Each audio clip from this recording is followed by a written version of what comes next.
Ya, baik. Jadi kita mulai terlebih dahulu pembelajaran kita pada kali ini. Sebelumnya saya ucapkan Om Swastiastu, Assalamualaikum warahmatullahi wabarakatuh, Shalom, Namo Buddhaya, salam sejahtera bagi kita semua, salam kebajikan dan salam harmoni.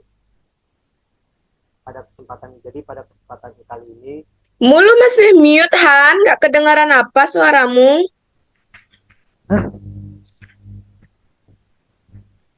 halo, Udah baru kedengaran. Tadi nggak kedengaran ya, Yun ya? Deketin gininya, siapa namanya, kan kau pakai headset tuh, nah itu udah pakai mic-nya, deketin. jelek kali Pak.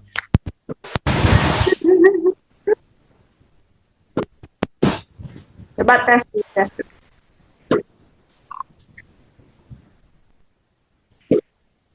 Halo, halo. Masih kecil.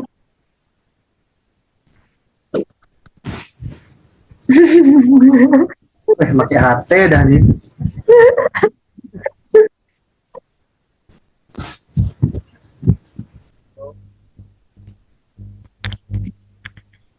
Halo, cek cek. Adik kecil ya, ya udah kau pegang aja kayak gini, nggak apa-apa. Ya udahlah. Ya, jadi sebelumnya Om Swastiastu, Assalamualaikum warahmatullahi wabarakatuh, Shalom, Namo Buddhaya, salam sejahtera bagi kita semua dan salam harmoni. Jadi pada kesempatan kita kali ini eh, kita akan membahas terkait pendidikan multikultural. Jadi pokok pembahasannya itu terkait apa sih itu pendidikan multikultural, kemudian apa tujuan dari pendidikan multikultural, kemudian fungsi dari pendidikan multikultural itu seperti apa, begitu. Jadi mungkin nanti kita kaitkannya di bagian apa ya, dalam konteks perkuliahan atau mungkin di sekolah nanti seperti itu. Namun sebelum kita melanjut ke pembahasan, jadi saya di sini ingin menampilkan video terkait mungkin yang berkaitan dengan multikultural, khususnya budaya-budaya atau mungkin juga agama yang ada di Indonesia yang sangat beragam seperti itu. Sebentar, saya share screen dulu.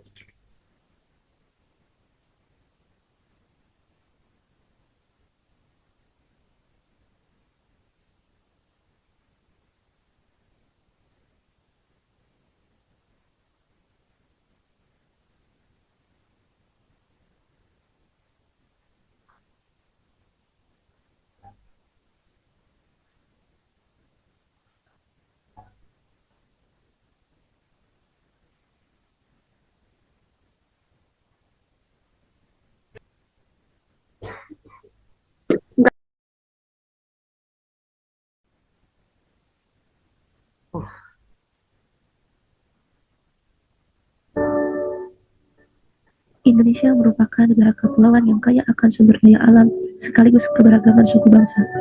Indonesia adalah negara multikultural dengan keanekaragaman suku, budaya, ras, bahasa, dan agama. Indonesia menghargai perbedaan dan keberagaman sebagai kekayaan. Indonesia juga mengatur dan menetapkan setiap hak warga negara dengan baik. Bagaimana telah diatur dalam pasal 29 ayat 2 Undang-Undang Dasar 1945 yang berbunyi, negara menjamin kemerdekaan tiap-tiap penduduk untuk memeluk agamanya masing-masing dan untuk beribadah menurut agama dan kepercayaannya. Bagaimana telah kita ketahui bahwa Indonesia memiliki 6 agama yang diakui oleh negara, yaitu Islam, Kristen, Katolik, Buddha, Hindu, dan Konghucu, yang harus saling menghormati dan menghargai antar umat beragama. Sesuai dengan semboyan Bhinneka Tunggal Ika, berbeda-beda tetapi tetap satu jiwa.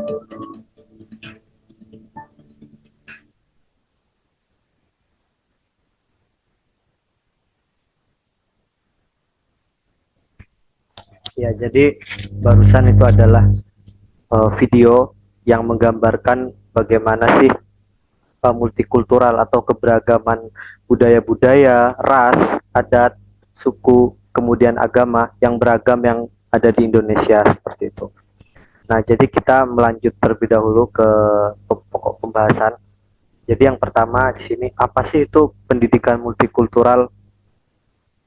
Kita bahas dari segi katanya terlebih dahulu. Multi yang di sini yang di sini bermakna lebih dari satu, dua atau seterusnya, atau bisa dikatakan sebagai beragam seperti itu. Kemudian ada kultural. Kultural yang di sini eh, diartikan sebagai budaya. Jadi secara garis besar atau secara keseluruhan diartikan adalah eh, kebudayaan yang beragam. Jadi multikultural itu adalah kebudayaan yang beragam. Nah, kalau kaitannya dengan pendidikan, berarti bagaimana keberagaman itu kita integrasikan ke dalam nilai-nilai atau mungkin moral yang ada di pendidikan, baik itu dari jenjang SD, SMP, SMA, dan juga mungkin ke jenjang perkuliahan. Nah, sebenarnya pendidikan multikultural ini kalau kita integrasikan ke dalam sekolah, jadi pendidikan multikultural ini bermakna bagaimana cara siswa ataupun guru itu memahami dan kemudian memahami dan kemudian menghargai adanya keberagaman yang ada di lingkungan sekolahnya, atau mungkin kalau dalam konteks masyarakat ya di lingkungan masyarakat seperti itu. Jadi bagaimana siswa ataupun guru itu didorong atau mungkin diharapkan itu memiliki jiwa yang sosialis atau mungkin jiwa-jiwa yang memang paham akan adanya keberagaman. Nah, kita lanjut ke tujuan pendidikan multikultural. Jadi tujuan dari pendidikan multikultural ini adalah untuk memfungsikan peranan dan siswa yang beraneka ragam. Kemudian juga untuk membantu siswa dalam membangun perlakuan yang positif terhadap perbedaan kultural, ras, maupun kelompok keagamaan. Dan juga memberikan ketahanan siswa dengan cara mengajar mereka dalam mengambil keputusan dan keterampilan sosialnya. Kemudian tujuan yang terakhir dari pendidikan multikultural ini adalah untuk membantu peserta didik dalam membangun ketergantungan lintas budaya dan memberi gambaran positif kepada mereka mengenai perbedaan kelompok, baik itu kelompok ras, agama, suku, dan sebagainya.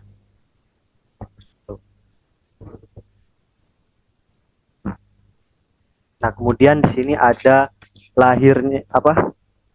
ada fungsi dari pendidikan multikultural. Sebenarnya fungsi dari pendidikan multikultural ini apa sih? Kan seperti itu. Jadi ada tujuan, kemudian ada fungsi. Nah, jadi fungsi dari pendidikan multikultural di sini di mana siswa itu diharapkan mereka setelah mempelajari pendidikan multikultural ini, mereka melahirkan atau memiliki perasaan yang empati dan juga simpati terhadap sesama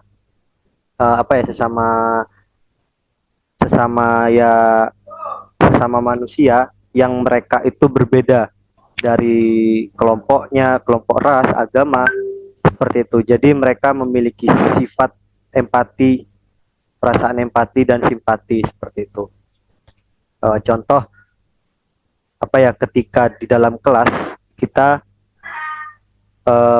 melihat teman kita yang berbeda dari dari segi agama mungkin, atau mungkin dari adat kebudayaan, yang di sana mereka sedang mengalami kesulitan atau kesusahan, atau mungkin sedang ada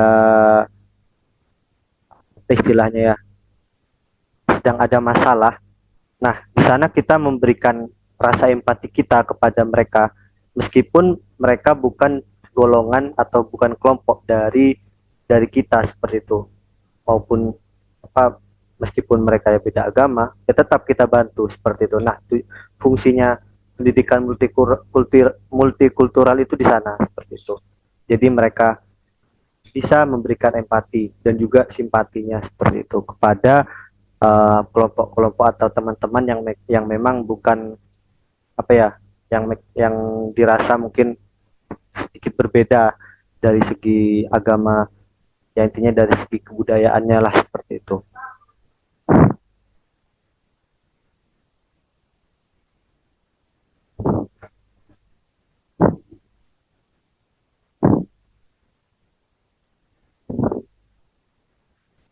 Eh, jadi sebelumnya apa ya, sebelum kita melanjut lebih dalam, mungkin dari teman-teman di sini ada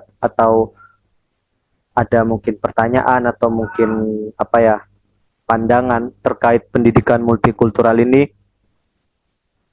bisa disampaikan. Boleh itu berupa pertanyaan atau mungkin tambahan, masukan atau pendapat pribadi nih, seumpama terkait pendidikan multikultural yang ada di Indonesia ini kan. Kita pembahasannya ini sebenarnya pembahasan yang bagus seperti itu kan, terkait multikultural, karena tidak semua apa ya, disiplin ilmu itu membahas secara mendalam terkait multikultural seperti itu. Jadi mungkin ketika apa ya, teman-teman yang berada di Zoom, yang berada di kelas ini memiliki pandangan terkait multikultural, mungkin itu dari segi agama mungkin yang berbeda seperti itu. Ini kan kita bukan hanya apa ya, bukan hanya satu satu golongan kan. Kita di sini berbeda-beda kan seperti itu. Mungkin ada pandangan apa sih kayak gitu mungkin terkait, atau mungkin ada mungkin problem seperti itu, bisa disampaikan. Oh iya, Yuna, dipersilakan. Baik, terima kasih untuk kesempatannya. Jadi di sini saya ingin bertanya, apa sih tantangan utama yang kita hadapi di Indonesia ini terkait dengan penerapan multikultural itu? Oh, oke, baik. Eh, ada lagi mungkin dari yang lain, atau saya jawab dulu ya kalau gitu ya. Ya. Nah, jadi barusan pertanyaan dari Yuna di sini, apa saja sih mungkin tantangan-tantangan yang dihadapi dalam menerapkan atau mungkin mengimplementasikan pendidikan multikultural seperti itu, khususnya pada anak-anak yang ada di Indonesia. Jadi begini, eh, kalau kita berbicara masalah tantangan, tentu sangat banyak tantangan yang akan dihadapi dalam proses penerapannya. Karena kan begini, apa ya, tidak semua anak itu diajarkan tentang multikultural itu sejak dini. Itu yang pertama ya.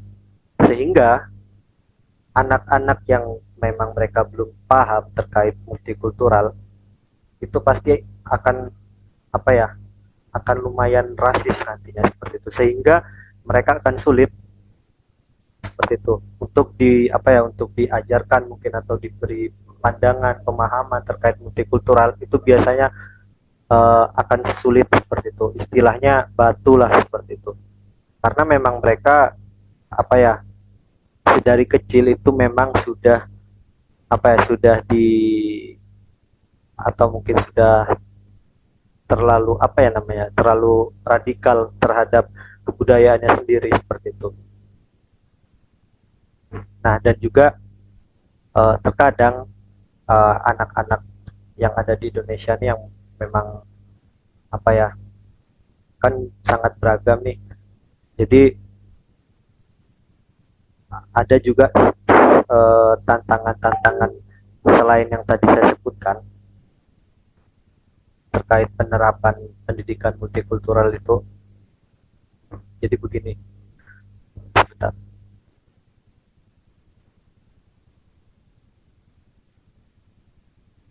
Oh ya, ada memang apa ya, tipikal-tipikal anak-anak yang apa ya, yang mereka merasa apa istilahnya ya, yang mereka memang merasa mungkin terkucilkan atau mungkin anak-anak yang introvert ya. Jadi ketika mereka bersekolah atau mungkin ini ini yang saya berikan contoh di sini adalah sebagai apa ya, sebagai anak yang minoritas, oke, sebagai golongan yang minoritas.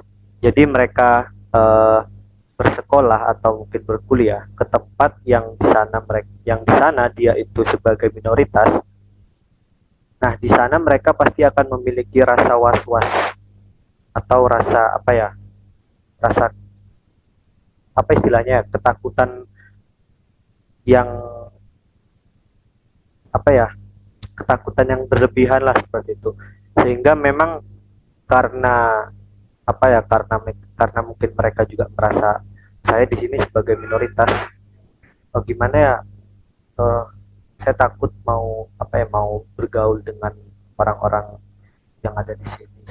Nah, itu juga sebenarnya salah satu tantangan bagi anak-anak di apa ya, anak-anak di Indonesia yang khususnya mereka mungkin bersekolah di tempat yang di sana mereka sebagai minoritas seperti itu. Ya, jadi gimana Yuna? Ya, bisa diterima. Terima kasih. Ya, terima kasih juga pertanyaannya. Mungkin dari teman-teman yang lain ada yang ingin disampaikan atau mungkin ada yang ingin ditanyakan. Mas Farhan. Oh, oke, dia. Rafli mungkin? Ya, silakan Rafli. Baik, Farhan, saya izin bertanya mengenai bagaimana tanggapan Farhan tentang generasi tua yang masih menganggap bahwa kebudayaan mereka sendiri atau sifat etnosentrisme itu lebih baik daripada kebudayaan lain. Karena banyak sekali generasi tua sekarang menganggap bahwa menilai gitu bahwa budaya yang mereka miliki atau dari kampung atau daerah mereka sendiri itu lebih baik dari kebudayaan lain gitu. Terima kasih Farhan. Ya, terima kasih pertanyaan yang sangat bagus Rafli terkait etnosentrisme ya.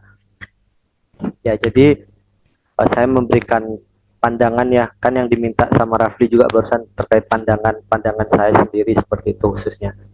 Jadi begini, kalau kita melihat apa ya, generasi tua atau mungkin generasi sebelum Gen Z lah, milenial atau mungkin sebelum milenial, itu yang mereka masih apa ya, terkesan masih sangat kental seperti itu apa ya, terkait etnosentrisme.